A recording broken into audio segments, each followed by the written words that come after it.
Hello mga mom and sir! Welcome po kayo sa aking channel, ang Mom Fleurs Channel. For today's video, pag-usapan po natin ang isa sa masipag, mabait at magandang beneficiary ni Kalingap Rob, ang na-scout po ni Kalingap Tata. Walang iba kung hindi si Angelica. Ayan. So, nakakatuwa naman po at nitong mga nakakarang araw ay madalas nating nakikita si Angelica sa mga vlog ng Kalingap.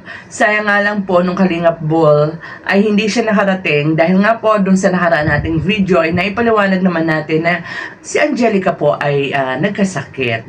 Alam niyo kung si Angelica kung kaya din lamang niya ay talagang pumupunta yan. Nakita naman po natin doon sa latest vlog sa Kalingap Tahanan kung saan pinamunuan po ni Kalingap Rain kasama ang ilan sa mga hagibis.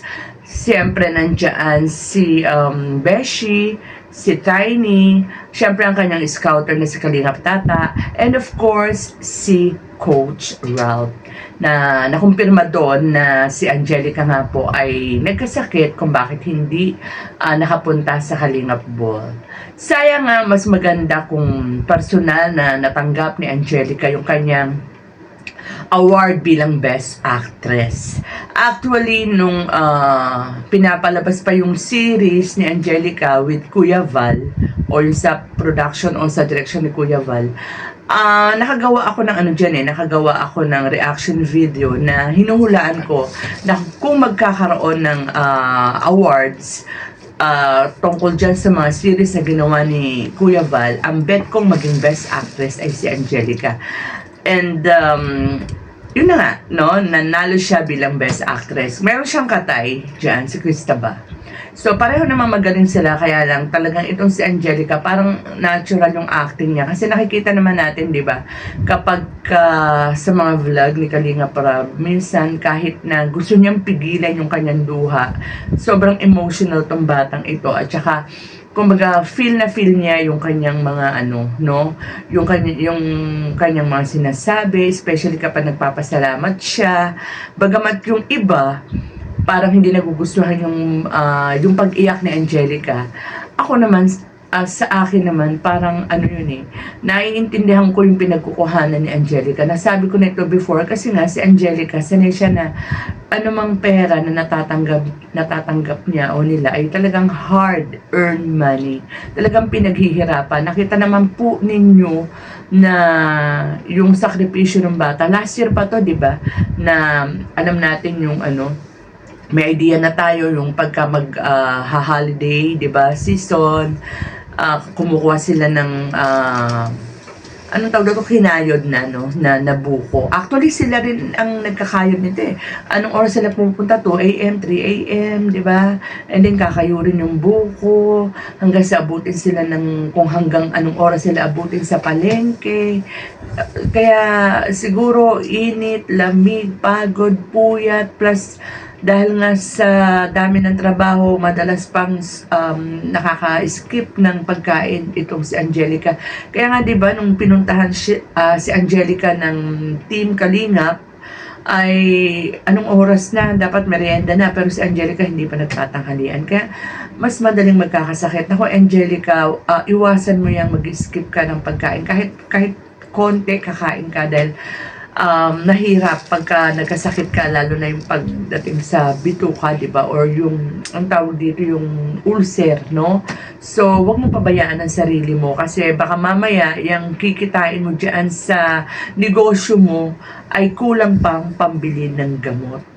And diyan nga pala sa vlog na yan ng Kalingap Tahanan kay Angelica, talagang nakakatawa si Coach Ralph kasi talagang kasi tama-tama pagdating ng Team Kalingap ay papalipat sila Angelica kasi parang nandun na yung init.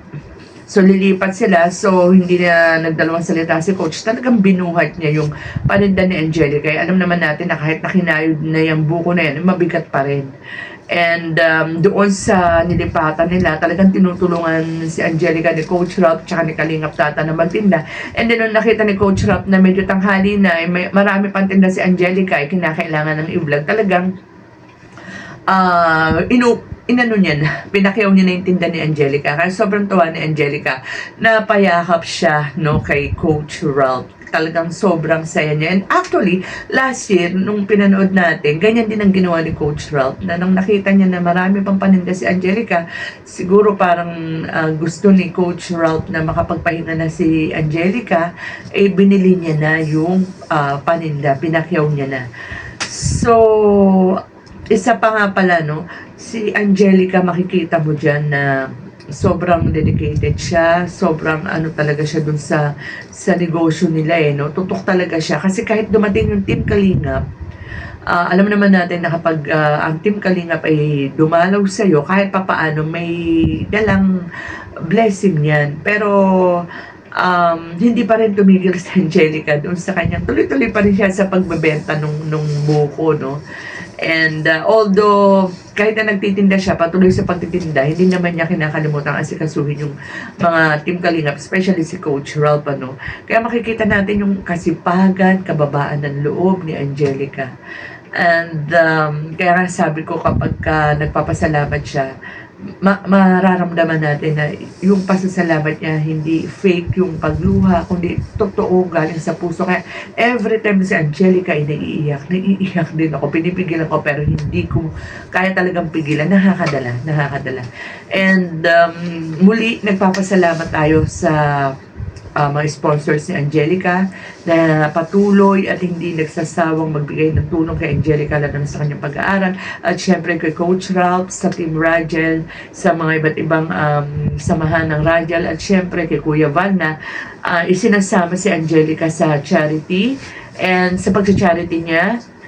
And of course, yung mga supporters ni Angelica, yung mga sponsors ni Angelica, hindi lang si Angelica yung kumbaga tinutulungan nila, yung charity rin ni Kuya Val, no, pag may nabalitaan sila na parang project ng Kalingap, ay tumutulong sila. Like yung pa-feeding ni Kuya Val, ang mga Team Rajal ay hindi naman nagpabaya at kusang loob na nagtulong-tulong para makasuporta doon sa feeding ni Kuya Val. Hintayin natin, alam ko kasama ang Rajal doon So, ayan mga Kalingap, mga Karajal, patuloy lang po natin suportahan ang Kalingap sa pamumuno po ni Kuya Val Santos Matubang, and of course, Kalingap Rab, at syempre ang Rajal. Hanggang dito na lang po mga Kalingap, mga Karajal. Mag-ingat po tayong lahat, and God bless.